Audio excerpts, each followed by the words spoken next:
Oke, di kesempatan kali ini saya akan membahas tentang tugas satu yang telah saya berikan tempo hari.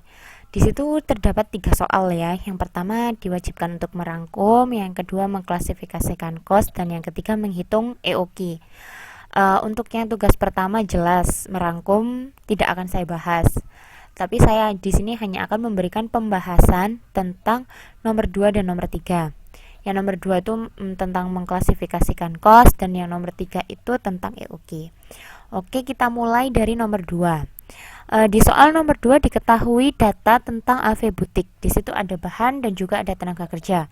Bahan diklasifikasikan menjadi 5 jenis, yaitu kain, kancing, benang, renda, pita dengan masing-masing harga. Dan untuk tenaga kerja ada pemotongan dan penjahitan dengan masing-masing tarif. Nah, di situ kita diminta untuk mengklasifikasikan kos yang terjadi pada AV butik berdasarkan yang pertama, klasifikasi kos berbasis elemen produk, yang kedua, klasifikasi kos berbasis hubungan dengan produksi, dan yang ketiga, klasifikasi kos berbasis keterlacakan dengan produk. Oke, untuk yang pertama, klasifikasi kos berbasis elemen produk dibagi menjadi 3, bahan baku, tenaga kerja langsung, dan overhead pabrik. Ini merupakan hal dasar yang harus kita ketahui. Jadi ketika kita ingin mengklasifikasikan kos, terlebih dahulu kita harus menggunakan berbasis elemen produk. Kita harus mengetahui mana yang bahan baku, mana yang tenaga kerja langsung, dan mana yang overhead pabrik. Sebelumnya saya mau sedikit mereview. Yang masuk ke dalam bahan baku hanyalah bahan-bahan yang kosnya signifikan saja. Sedangkan untuk tenaga kerja langsung sama, hanya kos yang signifikan yang berada pada tenaga kerja saja yang merupakan tenaga kerja langsung. Sedangkan sisanya bahan yang tidak signifikan kosnya dan tenaga kerja yang tidak signifikan kosnya masuk ke dalam overhead pabrik. Ketika kita harus menilik ke data untuk bahan, di situ hanyalah kain yang paling signifikan sebesar 1 juta, sedangkan yang lainnya hanya minoritas kosnya. Sehingga yang masuk ke dalam bahan baku hanya kain, karena kain yang signifikan. Kemudian untuk tenaga kerja langsung, di bagian tenaga kerja yang kosnya paling signifikan adalah penjahitan sebesar 7 juta, sehingga yang masuk ke tenaga kerja langsung hanyalah penjahitan. Oke, dan sisanya kancing, benang, renda, pita, dan tenaga kerja pemotongan masuk ke dalam overhead pabrik.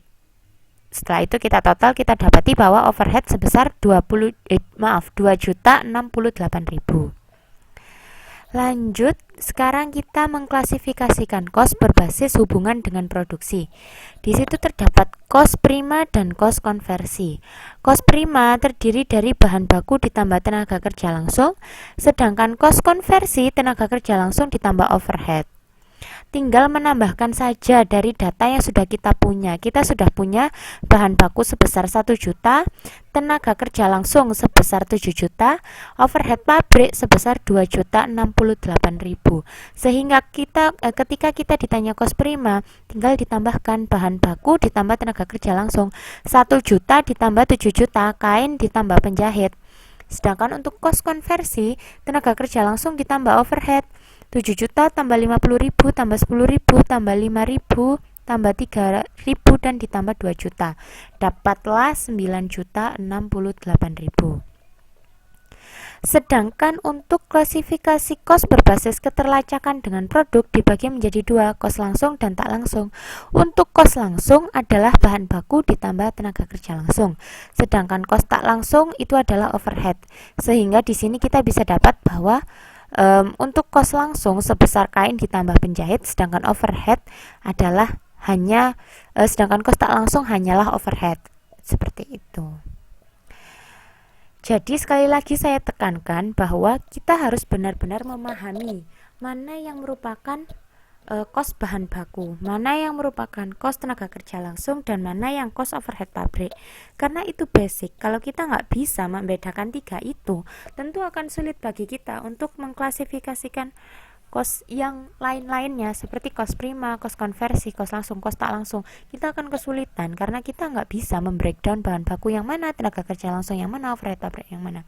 Jadi penting untuk bisa tahu mana yang bahan baku, mana yang tenaga kerja langsung, dan mana yang overhead, seperti itu.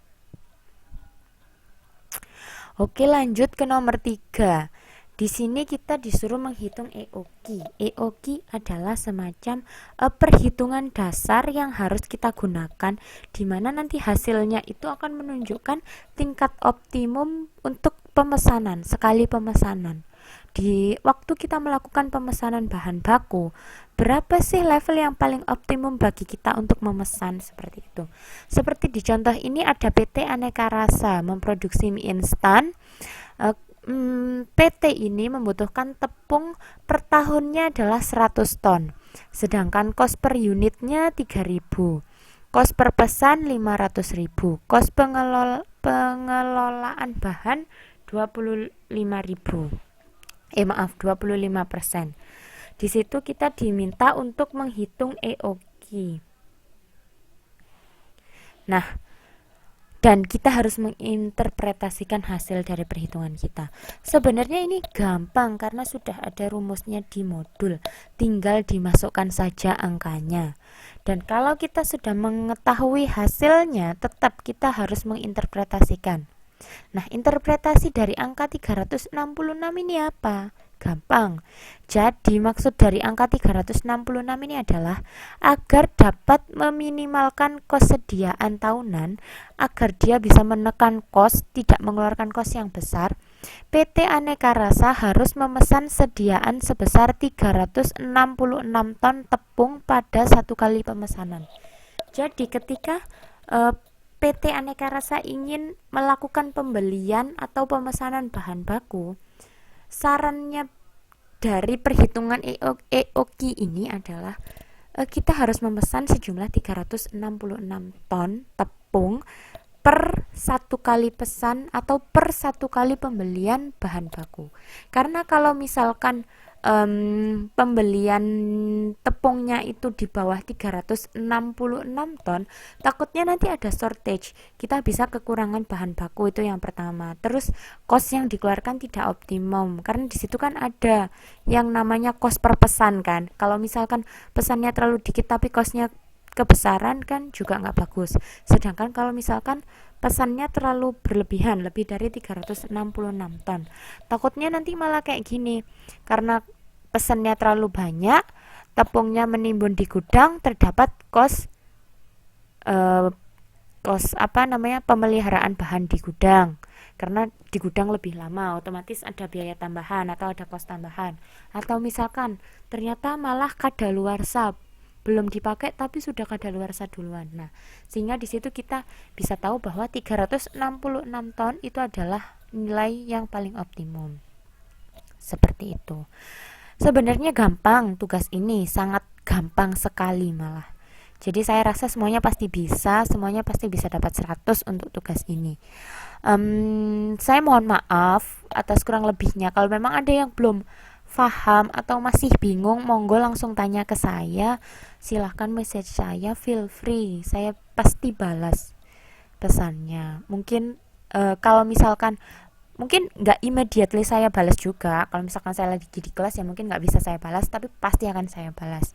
Oke, saya tunggu pertanyaannya kalau memang kurang paham. Atas kurang lebihnya saya mohon maaf. Wassalamualaikum warahmatullahi wabarakatuh.